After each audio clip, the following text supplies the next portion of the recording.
This is going to be a video to hopefully help you use the Lorex Home app. I've already got it installed, and this is on an Android, and it is basically, let's just say January 2020. This is the end of 2019, and I don't know if they'll come out with some new revisions of this app or not, so I'm going to cover the glitches that it currently has. First off, when you install this app, you're going to need, unless you've already had this app set up somewhere else, you really need to create a new account. Even if you have an online account with Lorex, for whatever reason, I could not use my username and password. I had to create a new Lorex Home username and password. So be prepared for that. And that involves an email address. And then they're going to send you a verification.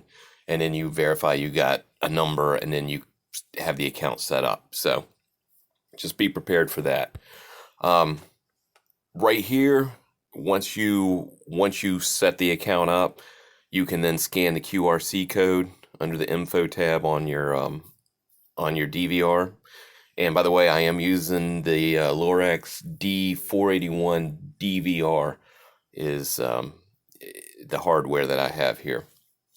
So with that said, this is your interface here when you first open it. These are all of my cameras. I don't know why it says it's offline, but anyway, you can also get a list of them by tapping the little list button here between the settings, just above where it says front entrance. So now I have a list of them, and at any one of these you can just tap, and it's going to take you to the live view. Now with the live view, right across the bottom under the image, you see the SD. If you tap that, it will change it to the HD. I'm going to turn sideways here. And with that, you can zoom in and all that. I want a car by. Now turning it back this way, you have, depending on the camera you have, you can take a picture, shoot a video, set the alarm off, the siren off, or turn the light on, which my cameras have. They don't all work. Let me switch to a non-camera. Okay. Now this camera is an older PTZ camera, so video is not as good, and you see the light and siren button disappeared. But at the bottom, you see the PTZ tab, so I can click that. And it's telling me I can use gestures and all that. So now I'm tapping on the wheel below and moving the PTZ camera around. Of course, that's all set up in your DVR if you have a PTZ camera. If not, it doesn't apply. All right, let me move on. I'm going to go back to one of my new cameras that came with this system, and it's still in HD. You can also go, well, the little buttons here are pause and all that, but you see where it says timeline? If you click on that, it is going to bring up the entire day, the 24-hour. Now, as you can see, I had some crazy dense fog this morning. All the yellow on the line there is motion alarms, which is, I had a ton of them because the fog was crazy thick. So we're going to move on to a little later in the day. Now, you see the little narrow bars here that are in the blue? Those are motion alarms. So every time you see a yellow, now if you use two fingers and pinch and separate, you can grow this timeline so the motion sections are a little bit larger. Now there is a glitch with this. Let me take you up to the beginning of a motion alert. So you can see the time is 11:03 and 11:12 seconds. Now, it just skipped over the entire motion video, and that is a glitch. Don't know why it happens. There is a slight workaround. If you back up just inside of the motion alert, it will let you see what's inside of there. But if you start from before the alert, when it hits it, it skips all the way to the end. And that's not always the case, and I don't know why. So I can move forward to this one, and we'll see if we have the same thing. Let's see if I can get it right at the edge of the beginning of it. Okay. This one's not going to skip, I don't think. It's going to let me play through. So you can see my mail carrier picking up some packages. Now, at any time you could take a picture of that or record a video of it. So let me just back up for the fun of it. So I want to take a picture. All right. And there's the picture I just took. And then you, I believe you have the option to share this. Hang on, let me, a little check mark. So you see it does a really nice picture.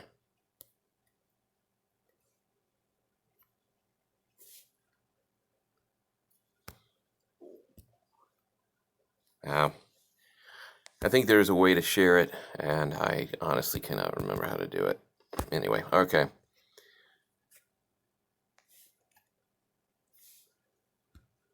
Okay, well, oh, there it is. I'm sorry. Okay, when I click on it, the little check mark in the top right corner, and then select the picture. I just deselected it. Let me select it again. You see in the bottom left corner is a share tab.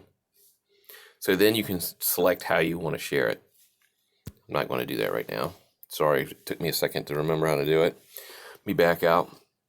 Now you can also, if you want to go full screen, rotate it, and you still have the timeline here. And any time again that you see yellow is going to be a motion. So, but if you move to just the inside of it, you're good. But if you start like at this point here, it's probably going to just skip clean over it.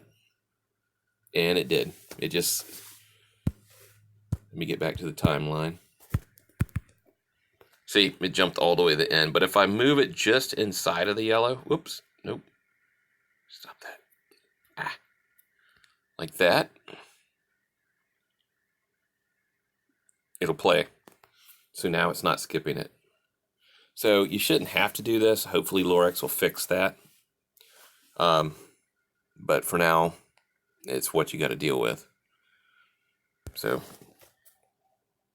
let's go back here. Let's get out of the timeline. Let's get back to the devices. Now, sorry for the noise. On this, we also have activities, bottom center with the little bell with the red dot. Now, these are all the motion alerts that I haven't cleared out, like some of them you just watched. So let's watch the front here. So here's another carrier delivering a package. And kind of confused. And again, you can take a picture, a video. Now, why they have the share tab but don't allow you to share, I don't know. So let me go back. So these are 3 motion alarms, one of which I haven't watched. Now, if I go back again, let's see. These are, like I said, just all the motions. And the push. And these all get pushed to my phone as well. I can watch them. It gives me an alert every time one comes in. And there's all kinds of, go back, just main screen. See, I clicked over to device. I'm controlling this by the bottom row of icons. Device, activities, and account. I'm not going into account. But you can go to device and then hit your settings, top right. And you got all kinds of, you can set up all kinds of different things in here. You can even change your detection settings. To set up motion or not, and your smart zones. It's going to show you the grid here of where I have areas cropped and everything to alert. But in terms of watching it, for me, it works really well. I mean, some people complain it's a little slow to load, but I just tapped that one. It does take it a couple seconds, and then even to switch over to HD, to me, that's not bad. The time that it takes to do that, and the quality of the new the 5 megapixel, and this is basically analog 5 megapixel, is really pretty good. I'm going to do another video on the actual DVR and setting things up, but basically this is a let me cover the siren thing here too, and the light. I had 4 of the cameras that had the siren and light on them. Of that, only 2 of them actually work. It's pretty gimmicky anyway. Oh, there goes a squirrel. So, I can turn the light on. It's not bright, really. I mean, it gets your attention, but other than that, it's kind of a joke. But as for the app, that's pretty much the basics of it. And for me, it works fairly well. Hope this helps you.